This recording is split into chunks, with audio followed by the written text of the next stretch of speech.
As has become customary,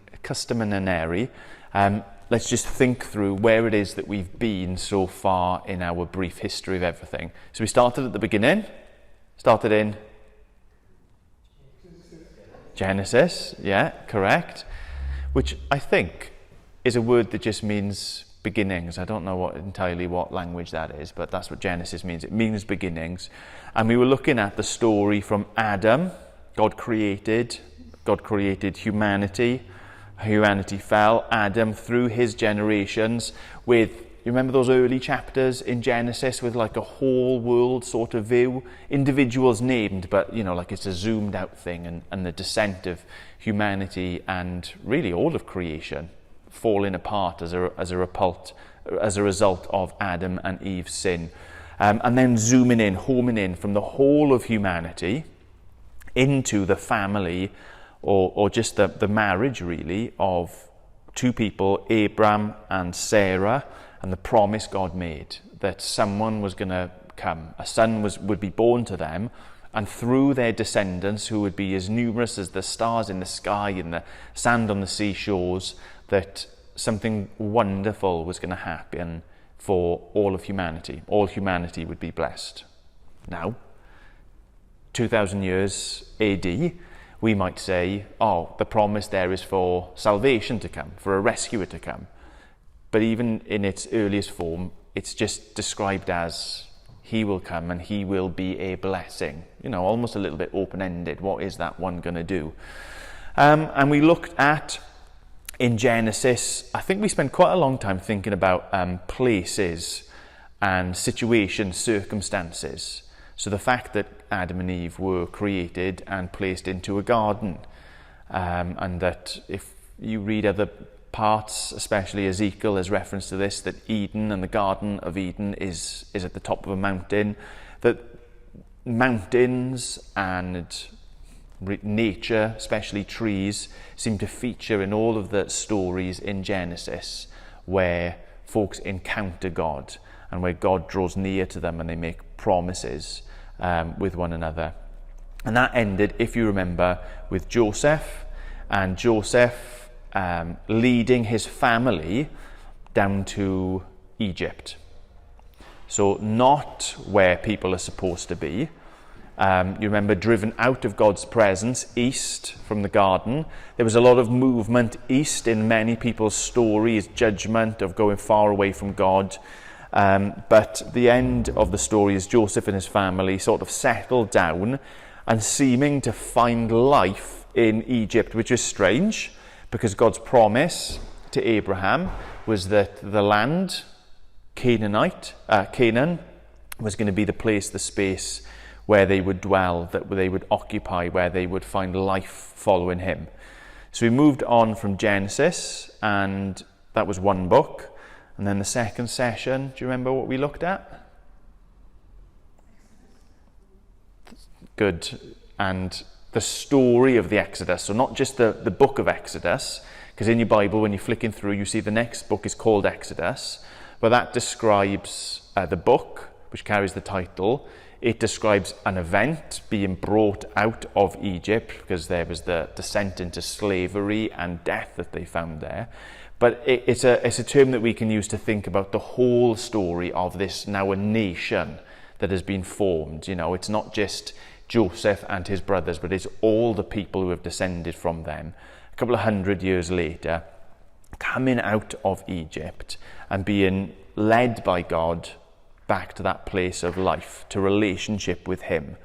And if we think about the promises, the covenants that were made in Genesis, again, that happens in the Exodus story. They come out, they go to a mountain, there's the 10 commandments given, there's the entire law, there's the tabernacle given, and it seems like a really wonderful time in terms of the people having God there, living with them, amongst them, leading them. And the picture consistently is, if you follow me, then the way that I lead you is to life. If you want to go your own way, and that's the pattern we saw in Genesis as well, people deciding to go their own way or doing what was best in their own eyes, is a path that leads to death. And we started speaking, and I think it was a really fruitful discussion and a way of thinking about it. It's helped me over the last couple of months to think about God's law. And, well, we use the word law in terms of instructions, rules to obey. In the Bible, that's not law at all. The law is the first 5 books in any case, which is the story, it's the teaching, it's what we can learn from God about how we're supposed to live. But even if we think about those instructions, they're less like just do what I tell you to do, and more an invitation to enjoy life the right way, to enjoy life with God, to enjoy life as opposed to death. And consistently throughout, stories of rebellion, stories of people doubting God, stories of people wanting to go their own way. And when we see it, it leads to death. You think about the very first story of sin, the warning that if you go against God, it's going to lead to death, suffering, it's going to lead to separation, it's going to lead to toil and sweat and misery. You see it time and time and time and time again. People say, well, I'm not entirely sure about you, Lord, and your way.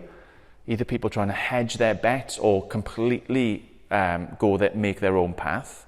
And what they end up with is sadness, is sickness, is death, is suffering, is not the life that is promised to us in the scriptures. So that was session 2. Session 3 then, we were looking at what I called a conquest.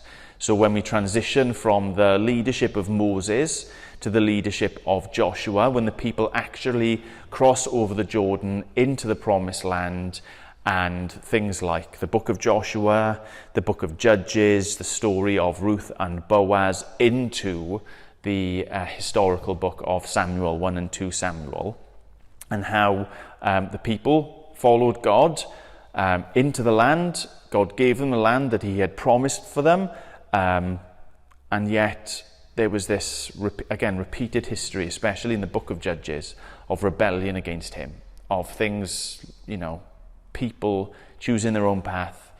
It's a descent, it's misery, it's disaster. They cry out to God. Who is God? He's the sort of God who saves. He's the sort of God who provides someone, who doesn't enjoy them living in death, but wants them to come into life. Judges rise up, rescuers rise up, heroes rise up, restore things. The people are committed to God, but it's only for a period, it's only for a generation. They fall away again, they go back their own direction, and it's just this horrible, vicious cycle, which culminates in, we probably don't think of it in these terms, but it is, what I'm about to say, one of the biggest rebellions in the whole story of the scriptures, which is when Israel demands a king. When they say, we don't want to be this nation that is led by you, that has special folks like Samuel rising up to lead us and help us. We just want to have the stability, and really what John was speaking about this morning, the safety, what makes you feel safe, of a king, someone who's going to go into battle with us, someone who's going to lead us, strong and decisive. Breaks Samuel's heart that they want a king, and God says, look, it's not you that they're rejecting, it's me. But they're going to have the king that they want, and it's not going to go well for them, and that is Saul. But then God, again, the gracious God we've been introduced to through story and story and story again, says, actually, well, I'm going to give you the king, not that you want, but the king that I want you to have. And David comes, and the kingdom is established, and there is peace, there is prosperity, somewhere between David with his flaws and Solomon and his flaws. Like, everything is, humanly speaking, as good as it can get, especially in the story of Solomon. We only have these little slivers of it in the scriptures, but you just got this picture of abundance, of peace, of prosperity, of the nations, instead of coming and attacking and snipping at their heels, of folks like the Queen of Sheba come in and paying homage and saying, it doesn't get better than this. Life lived in this place. And the positive way of describing what life lived in this place is Solomon and his desire to seek God and his wisdom for the benefit of the people. Like, it's an amazing story when God asks Solomon, what is this one? I'll give you whatever you want. What is it that you want? To contrast how Adam and Eve, they wanted wisdom, so they saw and they took rather than listening to God. Solomon wants wisdom, and he says, but do you know what? I want you to give me wisdom. And it's totally not for his benefit. He sees the weight and the responsibility of what he's got to do, to be the king, to care for the people, to lead them, to look after them. And he says, I need to be wise, and I need you to make me wise so that the people can live in light and life and blessing. And it's like, I would say, absolute high point in Scripture of how good things can get. In the midst of that, we read as well about Solomon's failures and his shortcomings, of how perhaps that was a decision he made at one point in his life, but he did turn later to lean on his own understanding or the understanding of some of his advisors. We can look at him as being someone who was like corrupted by lust in terms of the thousands of women that were his wives and concubines. I've heard it said as well that much of that wasn't to do with sex and lust, but may have been political maneuverings, like I make an alliance with you, I marry your daughter, you're never going to attack this palace, this city, because your own flesh and blood now dwell here, so we're safe. Whatever it is, the wheels come off, and then they really spectacularly come off. Session 4, we started looking at the downfall or the descent, where we had wicked kings in the north, wicked kings in the south, God sending prophets, reminding the people, reminding the kings, where you are going is not a good place. I'm inviting you to follow, to repent, to return, to come back to me, and you'll find life. But the way that you're walking is death, it is destruction. And I think as well, we had a little conversation. Again, maybe I'm the only person who's found any of this useful, but I have found it useful. So thank you very much for enabling me to think these thoughts and to dwell and to meditate on these things. But the picture of going off the path that God has laid out for us, going a different way, and thinking about how that leads to pain and misery and suffering and death. The classic way we think about it is, well, God has told you what you do something that's wrong, so he gives you a smack. He smacks you on the hand. He's like a parent disciplining you. Like you go out for a walk, you're going down Pembrokeshire Coastal Pathway, there's a public footpath, there's a sign saying go this way, don't go that way. You stray off the path, you decide you're not going to listen to the sign, you go off into a field and it's the farmer's land and he shoots you with a gun. Or you get prosecuted for trespassing if you want to be less dramatic about it. But there are literal consequences to disobedience. But as well we see it, that's one sense and that's fine, but there's the other sense in which the footpath has been prepared, it's been chosen, it leads you down to the bay, to the sea, to the bioluminescent plankton if you're there in the evenings or whatever it is. And going off the path that you've been warned against, deciding not to follow the instructions which lead to life, means that you go onto a bit of the cliff that's dangerous, a bit of the cliff that's going to fall in, or a field that's full of brambles, or a bull that's going to gore you. That if, when you go astray, it's not just God saying, look, I've decided there's a particular way I want you to go, and if you don't listen to me, then I'm vindictive and I'm going to smack you down.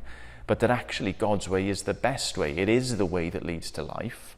And whenever we choose a way that is contrary to that, there are consequences.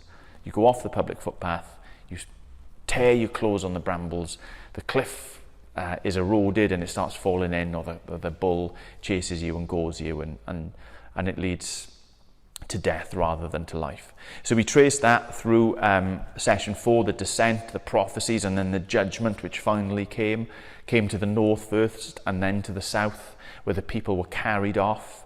There were other empires and kings who carried the people away as a judgment for the leaders and the people who were led astray by the leaders. And then last month, the last session we did, exile and return. We were thinking about what life was like in exile, what exile meant in the Bible, sort of on the one hand a picture of God's judgment, although not necessarily by any means. There are plenty of exiles that happen in the scriptures that aren't as a result of God's judgment, but that are a result of the sinful behaviour of other people towards certain individuals. But we saw in Babylon, in the lives of folks like David and others, how God was still achieving his purposes. Do you remember that we read out a couple of amazing declarations from the kings of Babylon, written to people from every nation in every language that they knew about? The God of David, the God of Daniel is the true God. He is the God of an empire, a kingdom that is stable, that is enduring. Worship him and him alone. And you just think, wow, at no point up until then had such declarations been made that would go out as far and as wide as they were.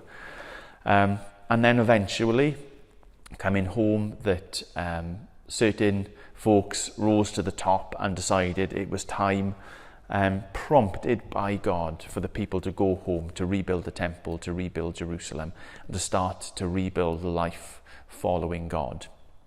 But if you were part of our studies in Ezra and Nehemiah, you'll know that nothing has actually really changed in the hearts of the people. That there are these sort of like top level good intentions, but simmering under the surface are still some real issues. A tendency to fall away, a tendency to go their own way, to seek after things other than God himself. And so the Old Testament ends with sort of like that was a lot of huffing and puffing, that was a lot of effort and straining and striving, but the world's still a messed up place. God's people are still a messed up people. We haven't got anywhere near as good as it was in Solomon. We certainly haven't got it anywhere near as good as it was in the garden. God has made loads of promises along the way to put things right, and we're just sort of waiting for something special to happen. And that's where we come to in AD, Anno Domini.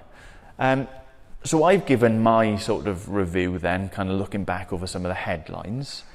But anybody else want to share some things that, as we start the New Testament, if you've been going through chronologically, following the story, that we should be expecting when we turn the page over to Matthew's Gospel? Anybody?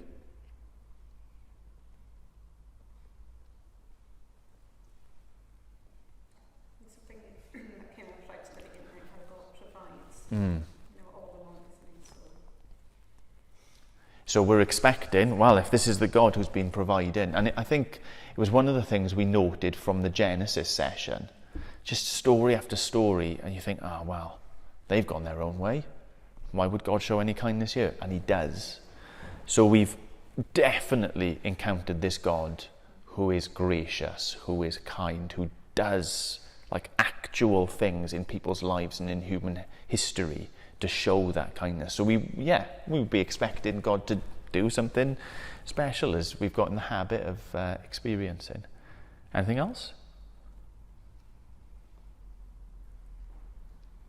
The expectation that God has to do something different, simply because we've just spent hundreds of years going round in circles, and that he has to find a new way, then there must be a new way.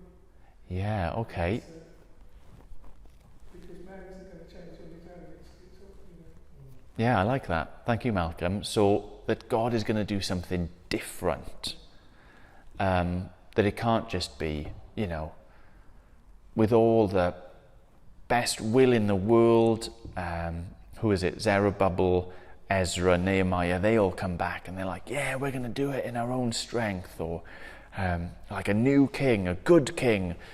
We saw that in 1 and 2 Kings, 1 and 2 Chronicles. They've discovered the law, they lead the people back, and then the same repetition happens. The book of Judges, huzzah! You've defeated our enemies, the fill in the blanks.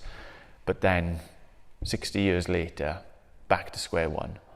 So our expectation might be that God's just going to do something that's different, because we want something that's lasting. And actually, we didn't go into this in much detail, but in those very near pre-exile or during the exile prophets. There's the chatter about God doing something that is exactly going to be that, going to be a lasting difference, a lasting intervention from God. Yeah, absolutely. Any more?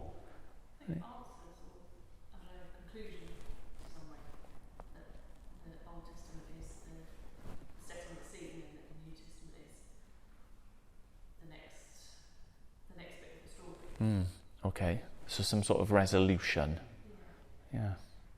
I think is it Anna or Simeon when they meet the baby Jesus in the temple, say that he's the light for the consolation of Israel. So maybe not everyone, but at least some people are looking forward to still feeling the tension in the dark, sort of waiting for something. And so they're seeing in the baby the consolation for Israel. So somebody who's going to come and put things right. Is he going to be like a son? So maybe think back to Isaiah, the Christmas bit of Isaiah. To us a son will be born, and the government will be on his shoulders. So they're kind of waiting for a king, waiting for a baby. Who's going to come and put things right in Israel? It's like they've been living in the tension of waiting for some resolution for hundreds of years. Yeah. It's probably getting worse and worse. And there's a couple of like strands to that, waiting for resolution, especially in the terms of a someone. You've got the promise made to Eve in Genesis chapter 3 that her seed would crush the head of the serpent. You've got the promise to Abraham that his descendant would be a blessing to all nations. You've got the promise to David that he would have a descendant who would sit on an eternal throne. You've got promises like those being made through the prophet Isaiah that a particular child would be born. There's a lot of things that just open-ended, and perhaps at times we might have thought, oh, here it is, here's the answer. And alas, no. So what I want us to do is just read a couple of the introductions to all of the Gospels. Because we know the Gospels, the first 4 books traditionally arranged in our New Testaments, in our Bibles, Matthew, Mark, Luke and John, are the retelling of the birth, life, ministry, death and resurrection of Jesus. The different Gospels spend more or less time in various parts of that. They're certainly not biographies, although that's quite a simple way to describe them to people who are unfamiliar with the Bible. They're more like, maybe I don't know what a memoir is, but they're more like memoirs, because I think a memoir is an autobiography about a particular portion of someone's life. Is that right? So you can have multiple memoirs for someone, like Winston Churchill. You could have a memoir for each political party represented in Parliament and things like that. So there's something about Jesus' life in particular that they want to share, and there's a massive overemphasis, if you thought of it like a biography, on his death and his resurrection. So they're not exactly biographies, but we have these 4 accounts of Jesus. So let's turn to them one by one and just kind of consider maybe a little. Who's willing to read Matthew chapter 1? And I think maybe just the first 1 or 2 verses. Any readers? Yeah. Matthew chapter 1, verse 1. This is the genealogy of Jesus the Messiah, the son of David, the son of Abraham. Yeah, I think as well you can say, this may be something I picked up this week in London actually, this is the genesis of Jesus the Messiah, or this is the origins of Jesus the Messiah, the son of David and the son of Abraham. So again, if we're asking that question, well, how do the books that make up my Bible hang together? Clearly Matthew thinks that Jesus is linked into the story that we've been looking at for so long, of Abraham, of David. You read the rest of chapter 1, there are lots of familiar names there to those who will have read through the Old Testament. A couple of unfamiliar names, but this is where we are. Matthew, I'm writing to you and I'm telling you about a particular person, Jesus, the anointed one, the Christ, linked to David, linked to Abraham. Fast forward, skip to Mark chapter 1. Who's willing to read Mark chapter 1? We're just going to look at Mark chapter 1, verses 1 to 3. Anybody? Okay. The beginning of the Gospel of...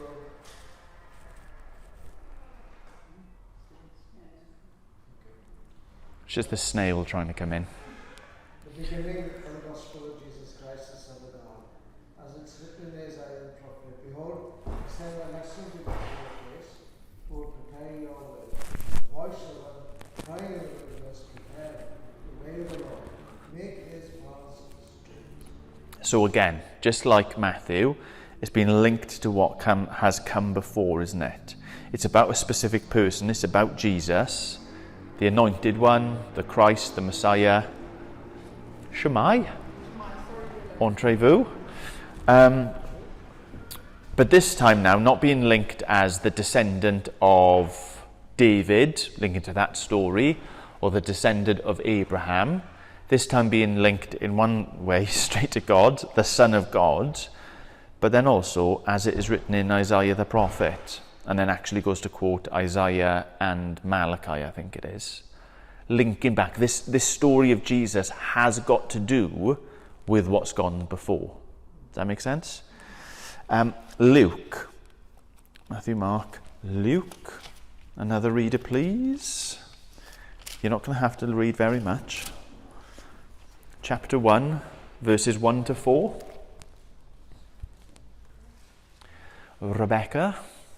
Many have undertaken to draw up an account of the things that have been fulfilled amongst us, just as they were handed down to us by those who from the first were eyewitnesses and servants of the word.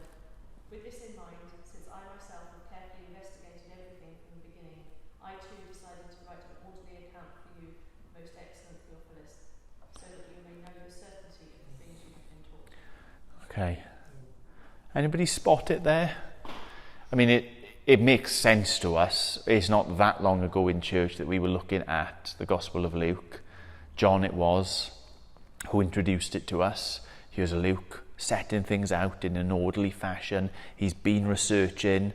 There's the chatter going around all of Israel and the surrounding nations even of Jesus, who he is, what he's done. So Luke is saying to Theophilus, I've checked it out. I'm writing it down in a sensible way so that you can be certain. But can you see how he's even in here linking it back to what's gone before? Yeah, the things that have been fulfilled. So Luke isn't just concerned with this new story of who Jesus is and what he's done. Luke is saying this is part of what actually we could have been or we should have been expecting. And as John hinted to, he mentioned Anna and Simeon. They're both found in Luke's Gospel at the start when Jesus is presented at the temple. They're the ones who go, at long last, centuries, millennia of waiting, now concluded because this one has come. Luke actually does a pretty good job of doing that all the way through, of kind of showing how Jesus links back to the story that's gone. The last one then, John's Gospel. I'm going to read John's Gospel, chapter 1, beginning in verse 1, and I think I'll read down to about 34. And as much just to give us an opportunity to listen to God's word. John's Gospel is pretty special in terms of how he's crafted it and what have you. but just think about this in terms of, we're into the New Testament now, and this is being written by someone who met Jesus and listened to Jesus, understood who Jesus was, and now wants to communicate to people how this is the resolution. That's what you were saying, isn't it? Or the word that I gave to the comment that you made anyway, the resolution of everything that's gone before. So John chapter 1, verse 1, and I'll read down to about 34. In the beginning was the Word, and the Word was with God, and the Word was God. He was with God in the beginning, and through him all things were made. Without him nothing was made that has been made. In him was a life, and that life was the light of all mankind. The light shines in the darkness, and the darkness has not overcome it. I mean, you could just stop there and go, well, okay, we see what you're doing, John. You're trying to remind us of Genesis chapter 1.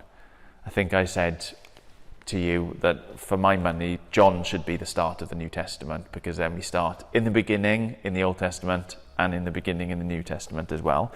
But definitely casting our mind back, but also filling it with something new, the Word. There was a man sent from God whose name was John. He came as a witness to testify concerning that light, so that through him all might believe. He himself was not the light. He came only to witness to the light. The true light that gives light to everyone was coming into the world. He was in the world, and though the world was made through him, the world did not recognize him. He came to that which was his own, but his own did not receive him. Yet to all who did receive him, to those who believed in his name, he gave the right to become children of God. Children born not of natural descent, nor of human decision, or a husband's will, but born of God. The Word became flesh, made his dwelling among us. We have seen his glory, the glory of the one and only Son, who came from the Father, full of grace and truth. John testified concerning him. He cried out, saying, "This is the one I spoke about when I said, 'He who comes after me has surpassed me, because he was before me.' Out of his fullness we have all received grace in place of grace already given. For the law was given through Moses, grace and truth came through Jesus Christ. No one has ever seen God but the one and only Son, who is himself God, and is in the closest relationship with the Father, has made him known." Now this was John's testimony when the Jewish leaders in Jerusalem sent priests and Levites to ask him who he was. He did not fail to confess, but confessed freely, "I'm not the Messiah." They asked him, "Well, then who are you? Are you Elijah?" And he said, "I'm not." "Are you the prophet?" And he answered, "No." Finally they said, "Well then, who are you? Give us an answer to take back to those who sent us. What do you say about yourselves?" John replied in the words of Isaiah the prophet, "I am the voice of the one calling in the wilderness, make straight the way for the Lord." Now the Pharisees who had been sent questioned him, "Why then do you baptize if you are not the Messiah, nor Elijah, nor the prophet?" "I baptize with water," John replied, "but among you stands one you do not know. He is the one who comes after me, the straps of whose sandals I am not worthy to untie." This all happened at Bethany on the other side of the Jordan, where John was baptizing.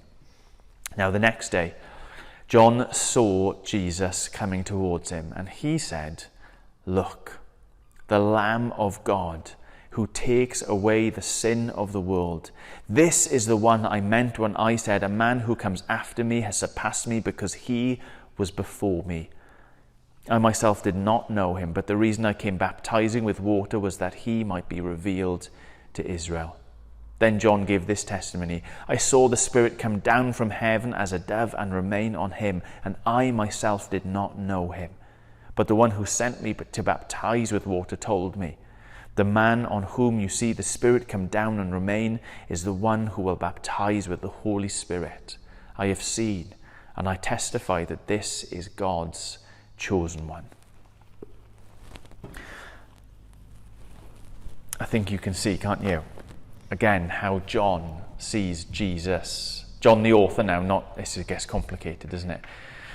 John the Beloved, not John the Baptist, but sees Jesus as the one who fulfills, who resolves, who is stepping into the weight of the expectations that exist at the start of the New Testament,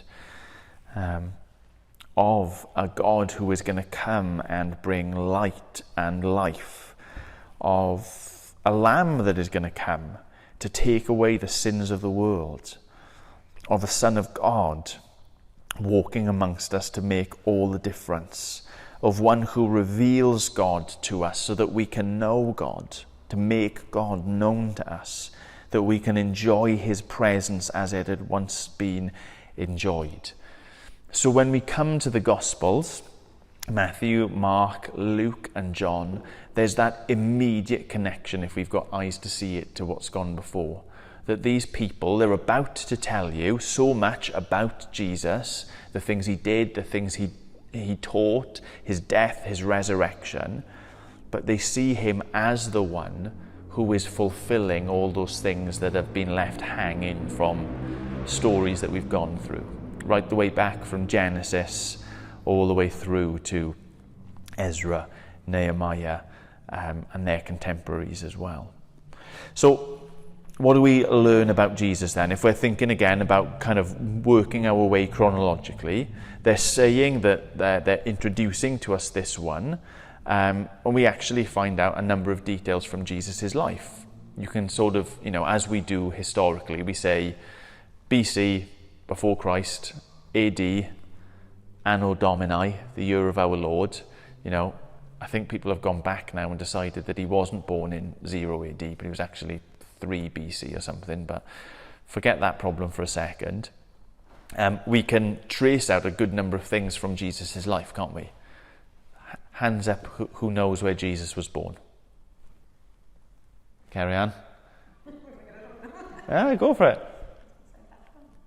No. Yes. No, of course it is. Yeah. Yeah, well, look, if you haven't been involved in enough nativity plays, I don't know who has. Yeah, born in Bethlehem. We know various things. Mother's name? Father's name? Joseph. Do we know where he grew up? Nazareth. But there's another answer as well. Egypt, yeah. Spent a time in exile in Egypt before coming back and growing up in Nazareth. We don't, in that sense, know an awful lot about his younger life, but we know that he had brothers, we know that he had sisters, we know that he had a larger family, we know that as he grew up, he moved in some way, shape or form to a place called Capernaum, that he was known there as well. So, the New Testament starts year 0, if you like. It's finally been reached. Jesus is born. We know a couple of details. But then what happens in the Gospels is Jesus begins his public ministry. Jesus himself, for whatever reason, switches gear and decides to stop being whatever he had been up until this point. People assume that he was a carpenter because that was Joseph's profession. There's a comment when he's teaching that people scoff at him. Well, who is this guy, son of a carpenter, telling us about the law, telling us about God, telling us about what life is like? We don't really know. But for some reason in Jesus' life, there's a gear shift. He decides that it's time that he's going to be spending his energy, his effort in, well, let's read it. I'm just thinking Luke, reasonably familiar to me when we were there. I want to say Luke 4. It may not be. Luke 4, Jesus tested in the wilderness. This is not what I'm thinking. Here we are, Luke 4, chapter 14. Verse 14. Luke 4, verse 14. Jesus returned to Galilee in the power of the Spirit, and news about him spread through the whole countryside, and he was teaching in their synagogues, and everyone was praising him. He went to Nazareth, where he had been brought up, and on the Sabbath day he went into the synagogue, as was his custom. He stood up to read, and the scroll of the prophet Isaiah was handed to him. He unrolled it, and he found the place where it was written, "The Spirit of the Lord is on me, because he has anointed me to proclaim good news to the poor. He has sent me to proclaim freedom for the prisoners and recovery of sight for the blind, to set the oppressed free, to proclaim the year of the Lord's favour. Then he rolled up the scroll and he gave it back to the attendant, and he sat down. And in the eyes of everyone in the synagogue were fastened on him, he began by saying to them, "Today this scripture is fulfilled in your hearing." Something switches and Jesus decides that he's going to go in what we would call ministry mode. He starts going around and teaching, presumably explaining the scriptures that had already come, but especially you see it there, how they relate to him. Jesus wasn't just interested in them like finding out more interesting things about David or interesting things about what happened during the exile, but that Jesus consistently is revealing God the Father to them by revealing himself. Today, in your hearing, this has been fulfilled. And there are numerous occasions where people are absolutely blown away with Jesus and his teaching. Paul, another character we think of from the New Testament, is someone who, if you like, was trained for ministry. As a young man, he sat at the feet of one of the greatest teachers, rabbis of his generation, and he was trained in the Torah, he was trained in the scriptures, he was trained to teach and argue and to defend and how to live and how to do that. With Jesus, there's no sense of like that special setting apart in that way. And time again, people cannot fathom how he is so wise, how he knows so much from the scriptures, how he has the authority that he has to go beyond even what their plain understanding of the scriptures were. You think about the Sermon on the Mount, probably the most famous speech ever given, certainly Jesus' most famous speech. And there's this repeated refrain as he's teaching them. You have heard it said, as in this is what everyone is kicking around at the moment saying. This is the general sort of cultural accepted way of living life. But I say to you. And sometimes he affirms things. Sometimes he goes beyond them. Sometimes he'll contradict. But Jesus, that shifting gear, we reckon he was about 30 years old when this happened. And he becomes this person who is out there just, wow, blowing the doors off. So teaching is a massive part of what Jesus ended up doing then. And that ends up being a really big part of all four of the Gospels, of the things that Jesus taught about himself, especially, making up a big part of it. But it's not just the things that he taught, it's the things that he did as well. If you think back to the sort of the pattern that we've noticed, that instruction followed leads to life and instruction rejected leads to death. When Jesus is wandering around, going from village to village, from town to town, from place to place, and he's instructing people about how life really could be, how life really should be, about who he really is, about God's purposes for them, it isn't surprising that everywhere he goes, there's signs of life, special life. Anybody care to volunteer some miracles that they know Jesus was involved in? Special things that he did? Don't need to be shy, don't think you're going to get it wrong.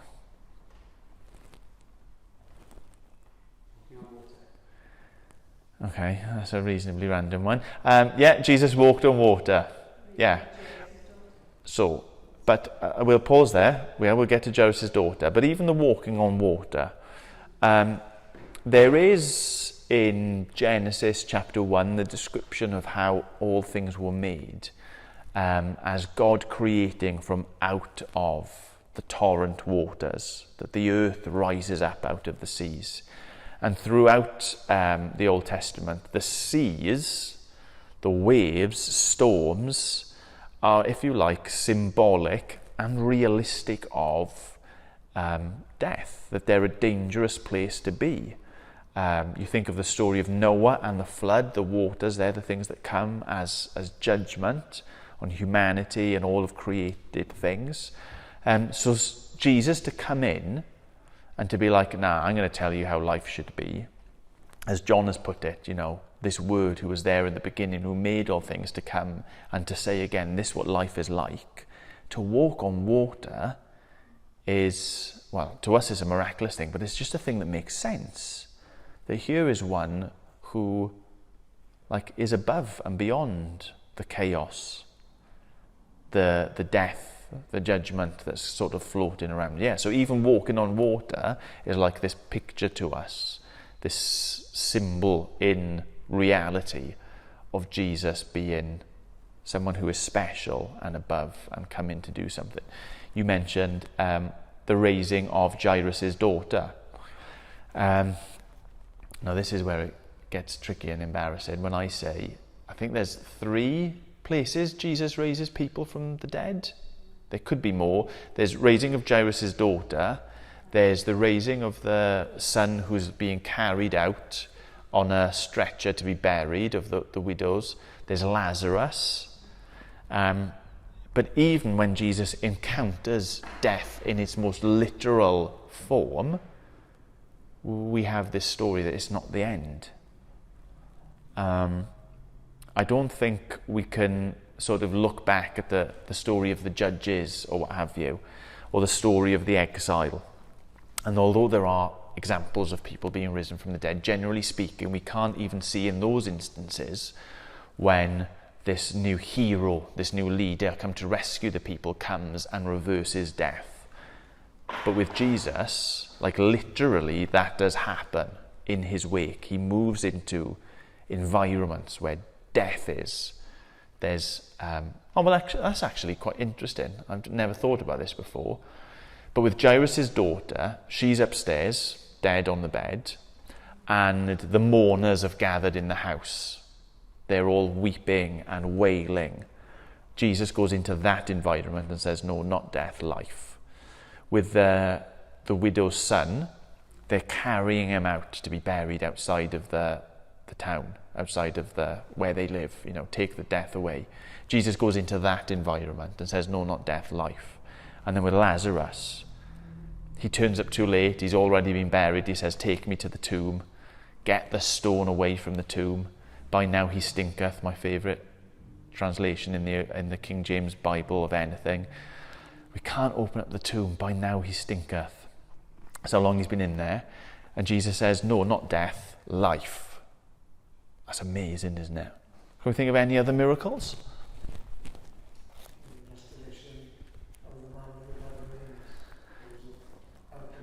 Yeah. So there's a very specific occasion when Jesus goes across, I think it's Lake Galilee, forgive me if it's the wrong body of water, but he meets this man who is possessed, corrupted by evil spirits, a legion of evil spirits. I think in Matthew's Gospel there are actually 2 guys mentioned, and Jesus frees him from that torment. He was in such a situation that the people tried to shackle him. They sent him to go and live in the caves amongst the unclean animals. That was his existence. There's so many things that are like death, death, death. And Jesus restores him to life. His faculties return. He's allowed to go back. He's sent back by Jesus into the village to go and declare and testify to the power of God in his life. But there are others.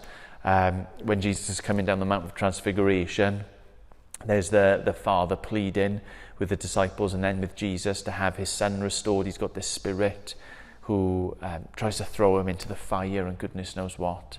And it weirds us out because we're not comfortable speaking or thinking about, possession and evil spirits and what have you. However you want to slice it, you've got these people who are experiencing clearly something that is not right. Their life is not... You easily look at the situation and say what God desires and purposes for them. They're captive to something, which Jesus is speaking about here, and he sets them free. Wherever he's going, he's bringing life and freedom. Anything else? Feeding of the thousands and the thousands.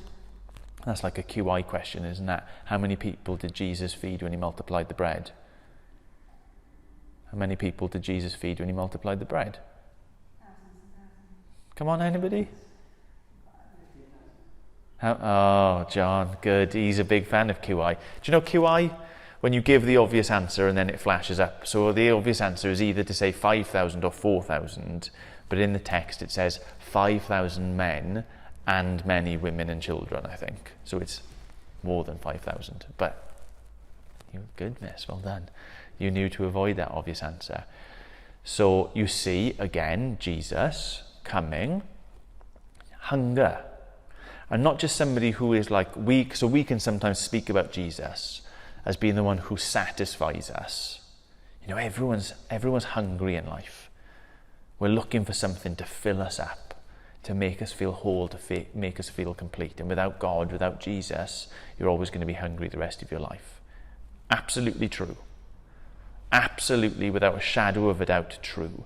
And all of the things that we think we are going to fill us up, we just need to go and speak to someone who has had, the eat as much as you want buffet version of it, and they'll tell us, no, it doesn't help.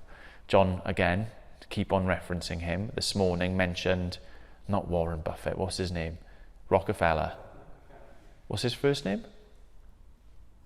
William. Oh, it doesn't matter, but big, millionaire, the richest man in the world at the time. I think it was at the start of the 20th century, or sort of moving into the mid 20th century. Someone asked him, when did you know that you had enough money? And his response was basically I haven't had enough. I do need just a little bit more. That sense is always a little bit further away. And so without Jesus, we will never be satisfied. He's the thing that we're really hungering for, thirsting for. But as well, Jesus comes to those who are literally hungry and says, yeah, I'll take care of you.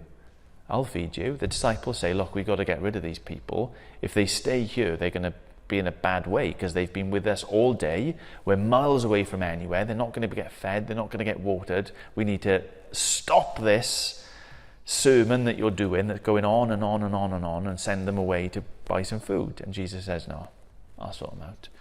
And again, it's life coming where death is. Like a full belly is the opposite of hunger in that sense.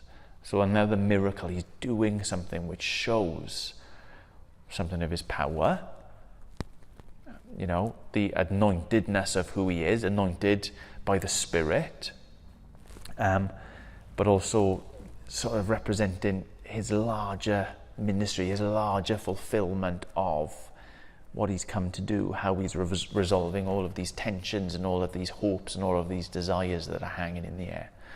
Any other miracles? So there's, the centurion servant who is ill, close to death, and Jesus is told, look, you don't even need to come. I am someone of authority. I know that if you say right now he is well, he'll be well. And you can add to that physical healing, things like the woman who comes and touches the hem of his cloak. You can add to it Jesus healing those with the skin diseases, what we call leprosy, blindness, deafness, muteness, paralysis, many of physical ailments. Again, where Jesus goes, and there are these symbols or realities of death and decay in life, it's cast away. It's done for. It's absolutely baffling in that sense, isn't it? How there can be someone, I can imagine it visually in some sort of animated video of him walking through a barren place, and every step that he takes, flowers and grass and life springing up in his wake.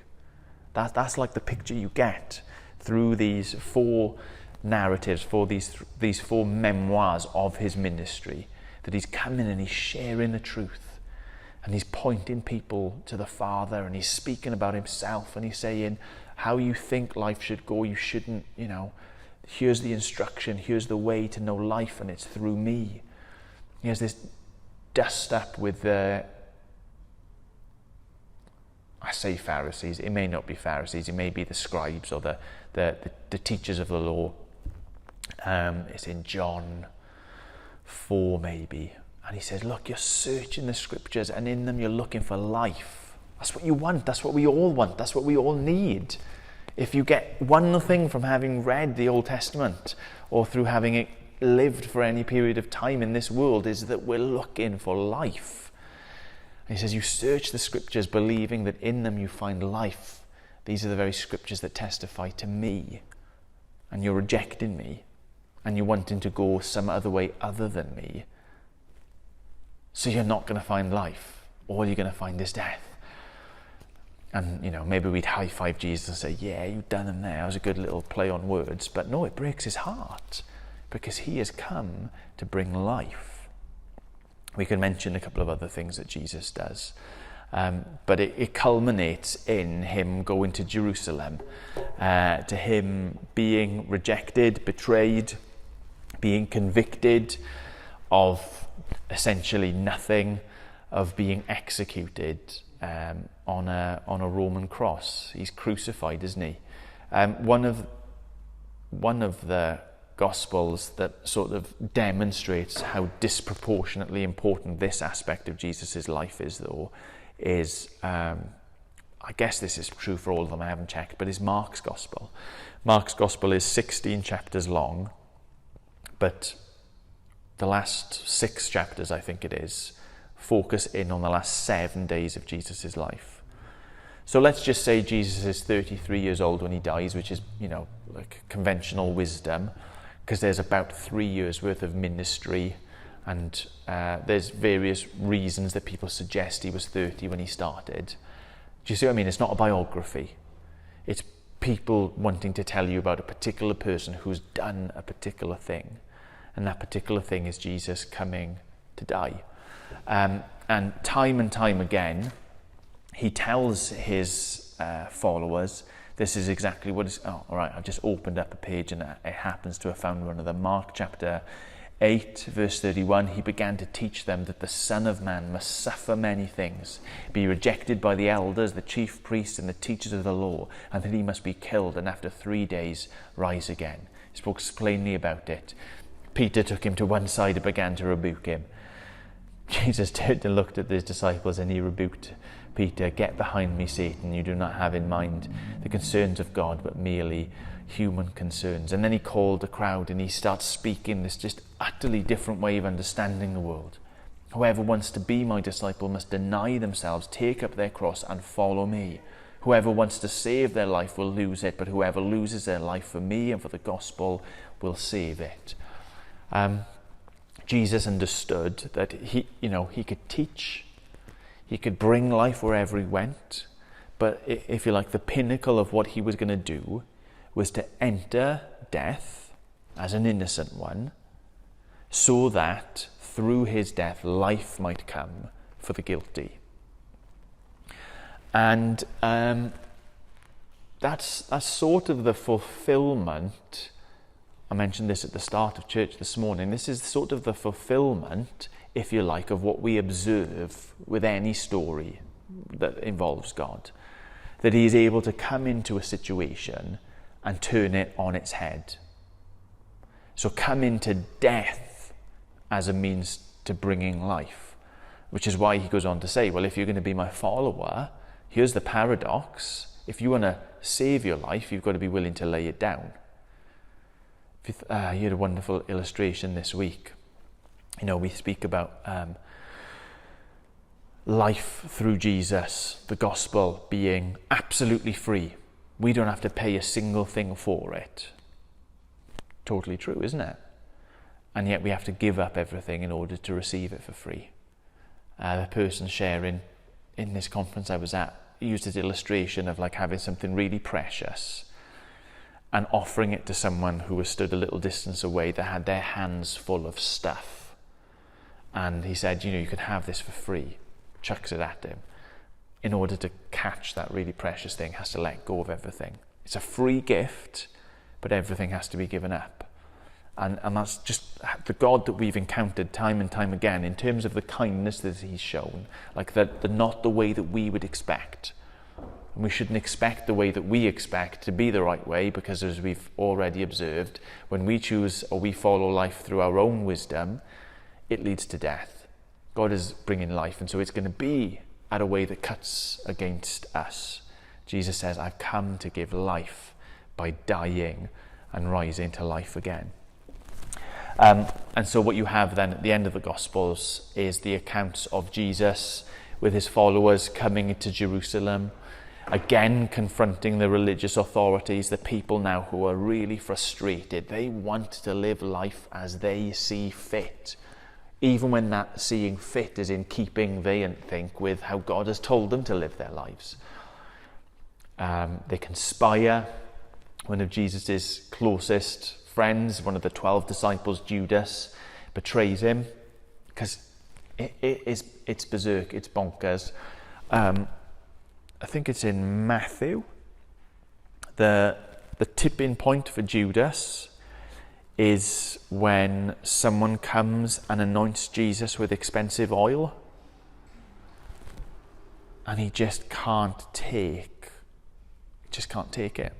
He can't take someone blessing Jesus. He can't take someone spending what they have to honour him. It says at that point he goes out and he makes the arrangements with the chief priests and the elders. I think that's in Matthew's Gospel, to look for a way to betray him, to hand him over. I'm sure we know the story. Gethsemane, Judas come in, the soldiers arresting him, Jesus taken, being presented before this court, being presented before that court, taken to Herod, taken to Pilate. Basically everyone who encounters him pointing the finger, but then not really being able to say why Jesus should be convicted. Pilate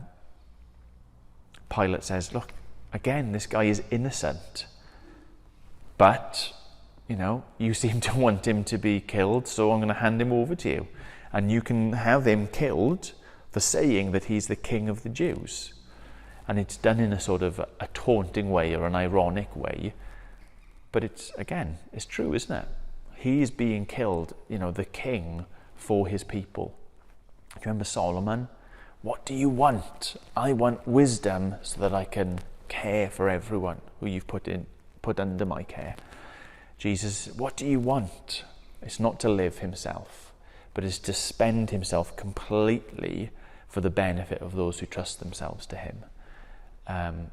There's a famous hymn that the early church sang that says, speaking about Jesus' willingness to spend himself for other people, that though he was in the nature God, that in his nature he was God, he did not account that equality, that status, something to be held on to, but was willing to come down into our muck, into our mire, to be found in the form of a man, with the ability to be killed, with the ability to be rejected, to be hurt, to thirst. That's one of the things he says on the cross, I thirst.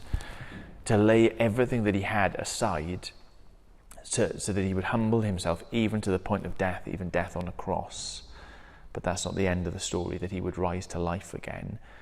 And that in his rising to life again, there would be light and life and restoration for everyone who trusts in him. Shall we go John's Gospel? Just quickly towards the end of that. And we'll just read the account of Jesus' resurrection. Would somebody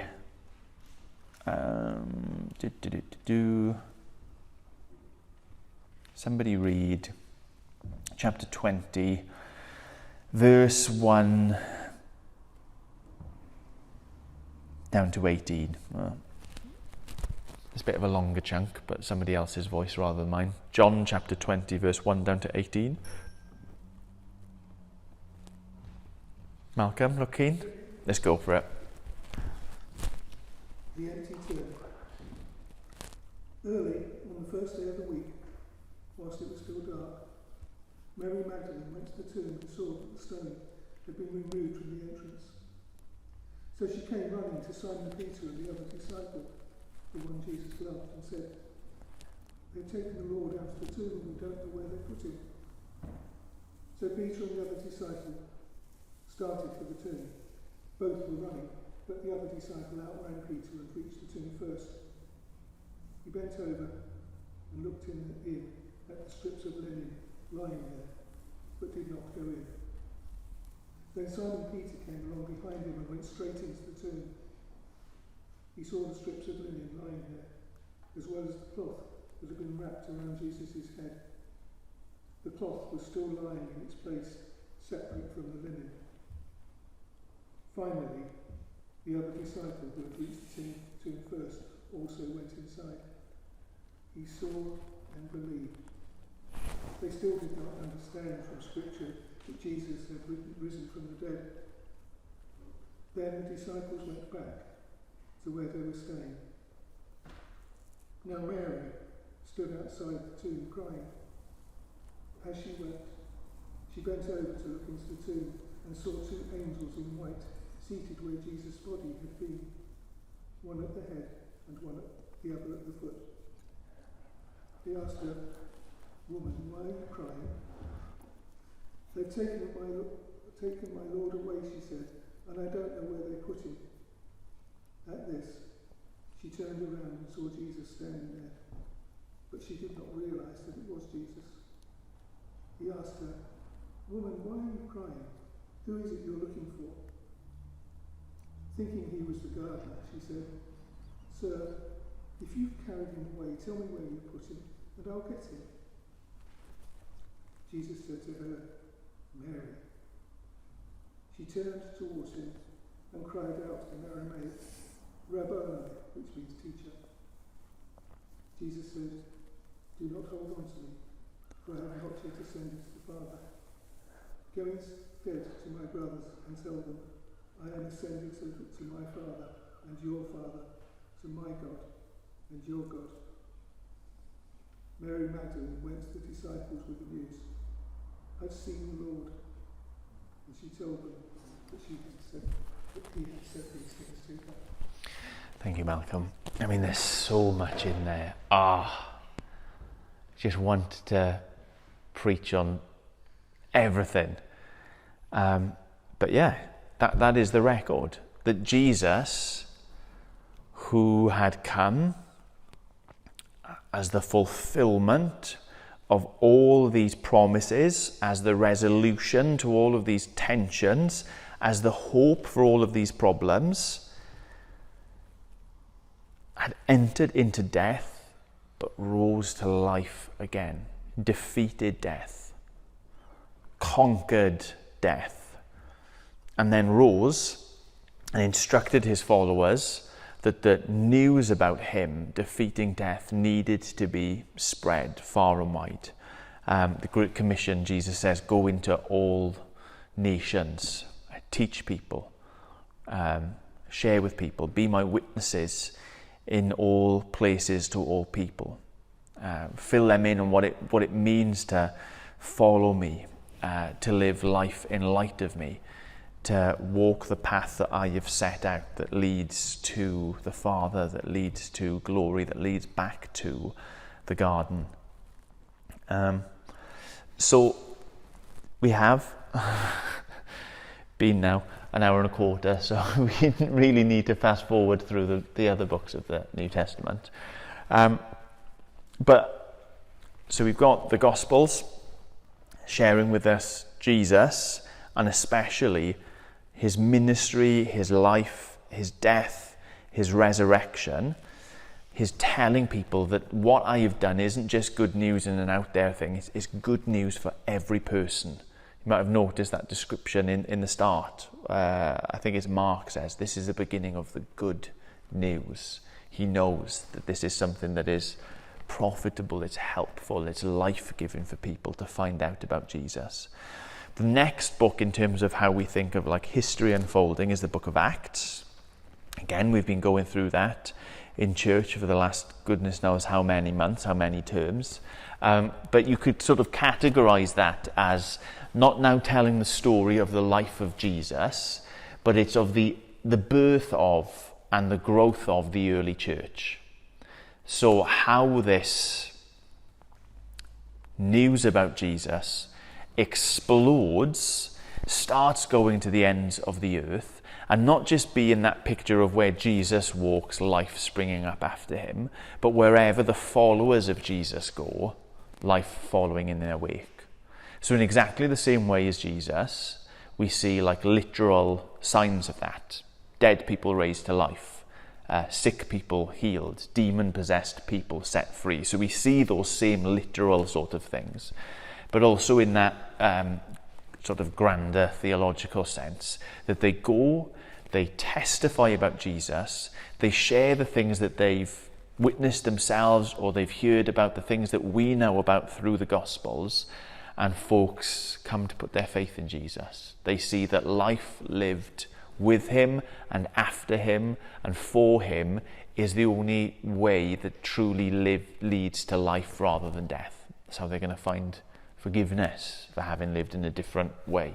That's how they're going to find fulfillment. That's how they're going to find relationship restored with God in heaven. That's where they're going to find hope for life beyond this broken world, and so on and so forth. So the book of Acts comes, and like historically speaking, that kind of carries on. Jesus dies, I think literally it's 40 days later. Jesus ascends. Some period of time later, Pentecost, the Spirit comes to dwell in the church, to empower believers, to bring like the reality of what Jesus has achieved into every believing heart and into every believing life, and how that spreads far and wide throughout the Roman Empire. So you've got the four Gospels, you've got the book of Acts, the story of the birth and the growth of the early church, and then you've got all of the letters. So we considered this in the very first session, didn't we?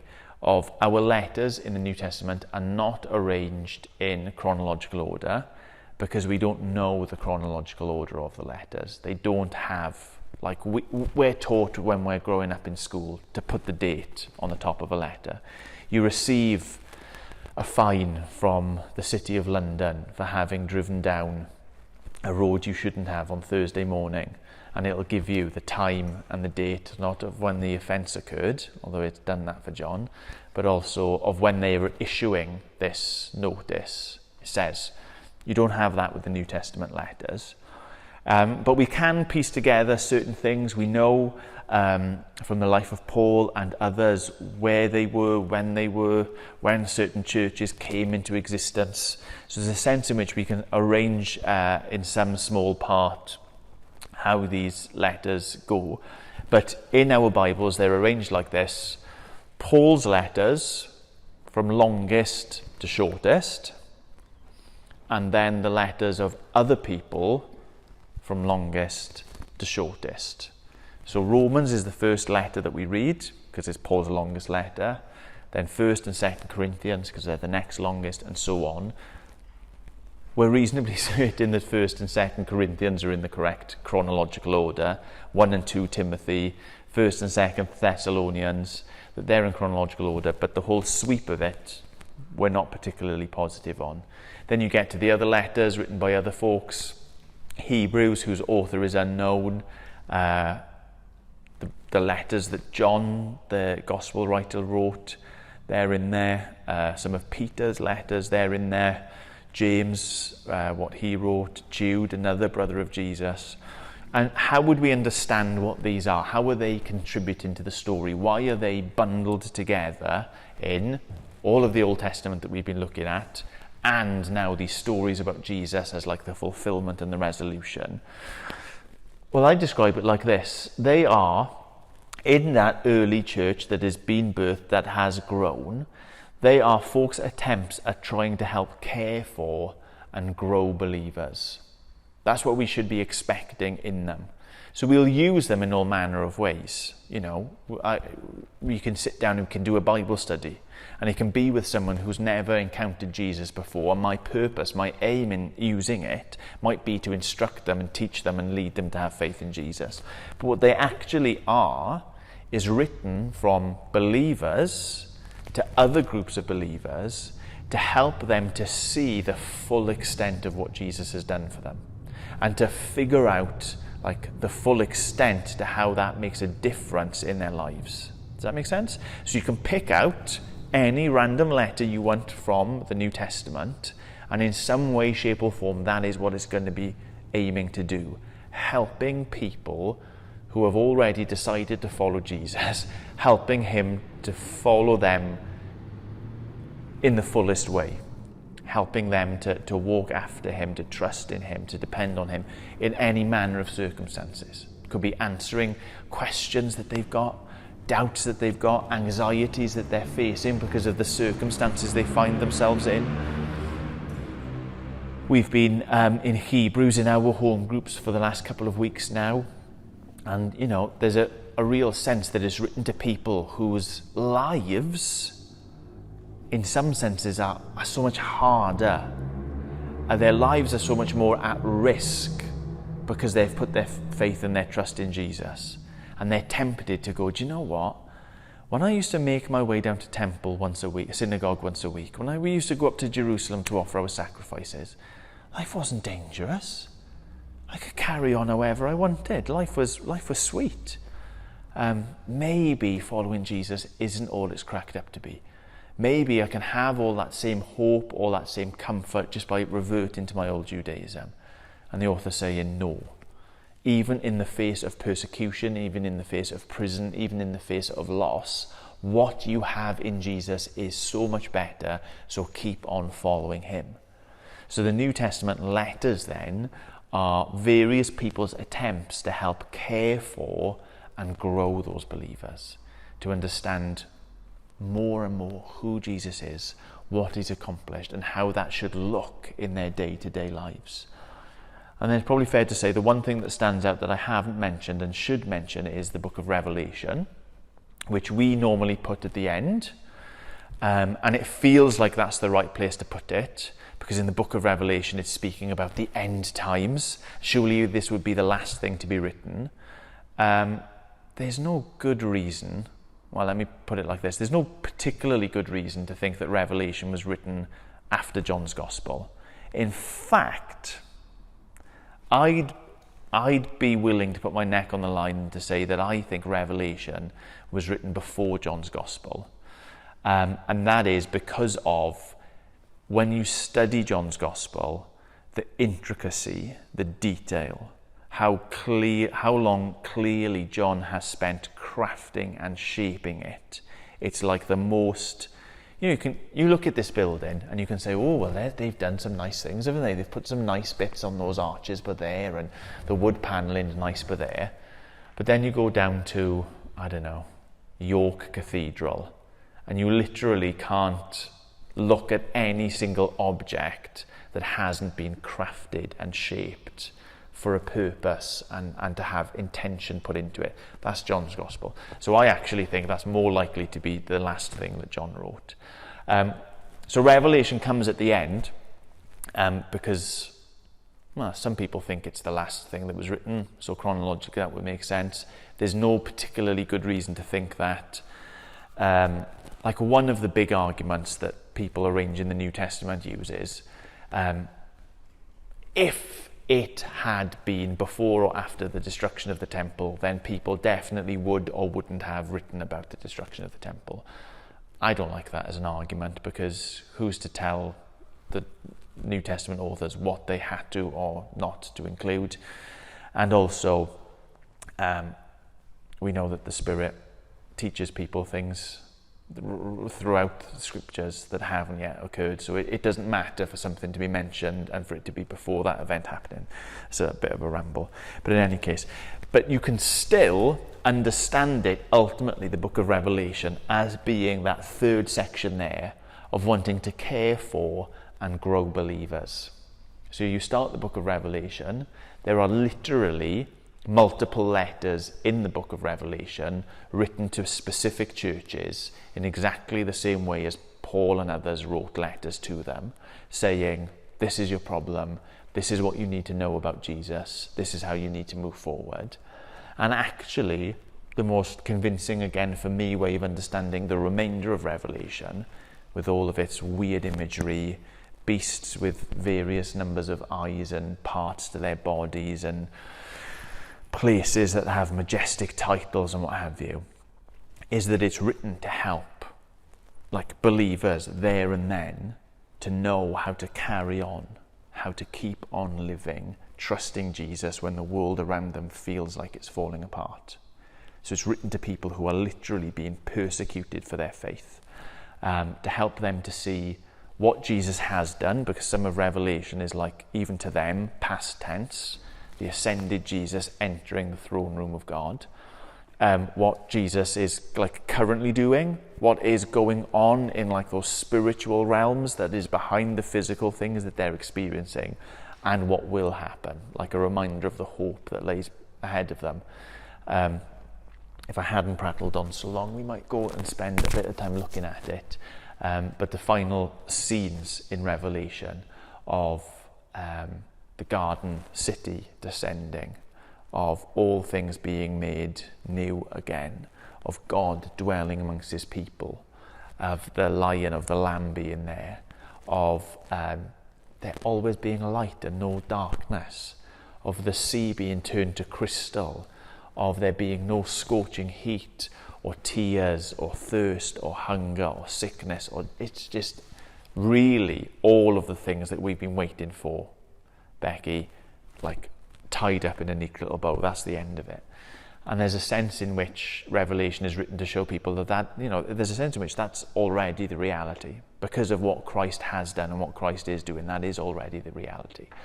And encouraging them, helping them to grow by helping them to see that that will be our experience of reality before too long as well. So that's the Bible. And it only took us like 6 months, an hour and 20 minutes at a time, skipping over massive parts of it.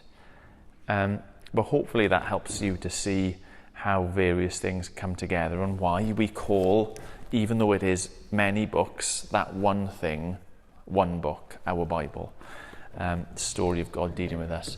Before we finish, any questions on anything that we've covered over the last 6 months, but I suppose more sincerely anything that we've been thinking about this evening, or any comments, observations?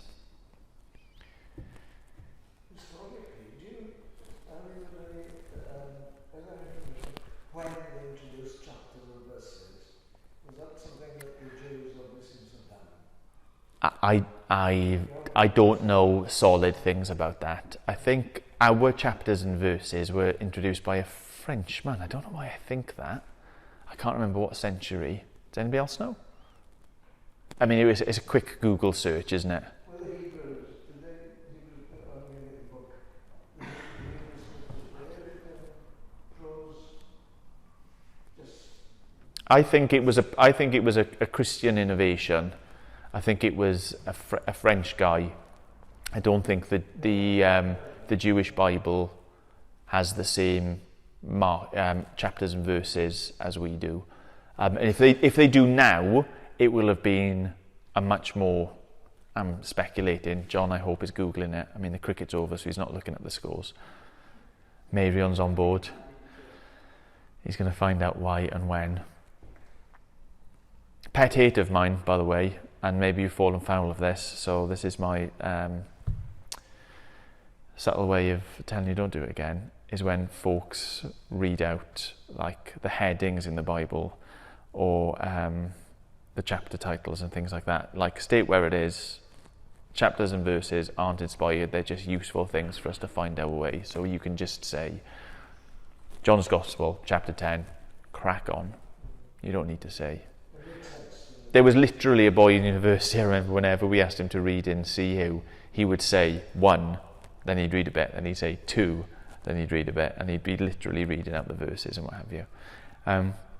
But yeah, some of them are really helpful as well. Some of them are utter garbage. You don't have to go very far to see that whoever it was didn't do a very good job of it. Like Genesis chapter 1, for some reason, finishes before the 7 days are over, and Genesis chapter 2 starts way before Genesis chapter 2 starts. So they are helpful in many instances to see how units of thought and things like that have been put into place, but they're definitely not like inspired or right. Pat? The concept of heaven. Yeah. Is the wisdom that the people are going there now? You know, we go to a funeral, we Mm-hmm. send them off. Are we going to heaven now? Or is there I've heard talk of a judgment day, so it will be stored up, Mm-hmm. maybe a bit salty, and then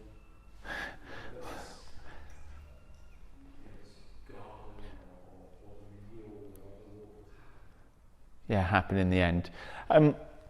One of the things to say is that our culture has been heavily influenced by Christian thought and ideas and scriptures. So we just generally exist in this idea of when you die, your soul either goes to heaven or hell, and that's it for eternity. You're like, it's one and done. The ethereal place and the place of fire and torment, which I call Simpson's theology. Probably it's more like the Futurama theology. In Futurama it's a bit more fun because you've got the robot devil who plays the fiddle incessantly, and it's good fun. But so that comes out of the scriptures and certain places where judgment and division are talked about. But one thing to say, it says a lot less about the time scales, the locations and what have you of that sort of stuff than everything else that we've been speaking about over the last 6 months.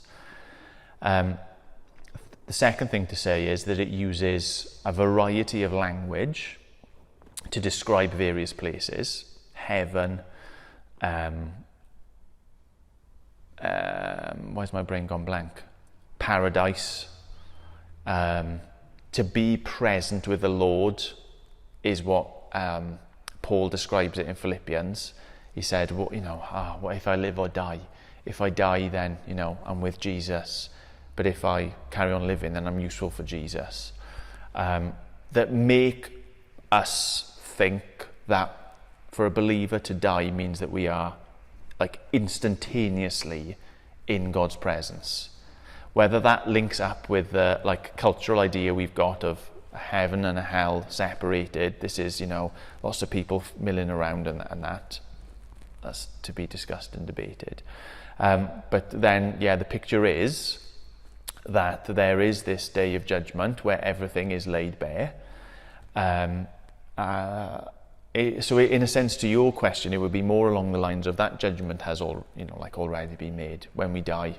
That the reality of our being with God or not is already manifest. But there's the description then of God coming and, I don't know, what's the right word? Validating that. And in the midst of it, to those who are faithful, to be told, here's your name, the book of life. Here's your crown, good and faithful servant. Enter into my world. So there's a couple of different places you could go that would make you think it's either something that happens, like upon death, or it's something that we're waiting for in some future time. But my best effort to try and hold all those things together is to affirm certain things. So, for example, we're not extinguished on death. We're not put to sleep when we die. I think, Jesus' comment to the thief on the cross, Paul's surveying of his circumstances is that if I die, then, all is good. I'm going to be with Christ. The Christ is presently in the heavens being where God is God's dominion. affirm that, to affirm that where God is will one day be where we are, like the earth and the heaven will be joined together. That will be a reality as well, which will involve, I think, the people who are living at that time facing the sort of judgment that you were speaking about, whether they get to stay in that or not, and those who are with Jesus returning to live in that environment as well. So there's quite a few strands to it.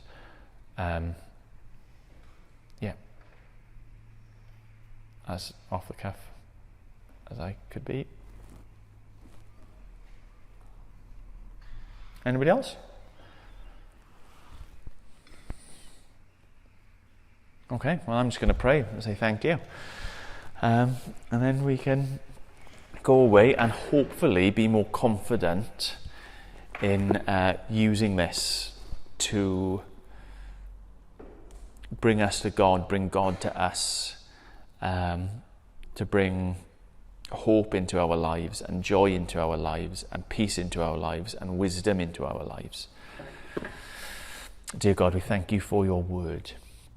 We thank you that this vast, diverse collection of writings that we call our Holy Bible, through literally hundreds of years and tens of authors in various styles and genres, relating to us things that happened to people who are so different and diverse, Lord, yet they all hang together because they reveal to us something of who we are, who you are, of how you are at work in our broken world to put things right again.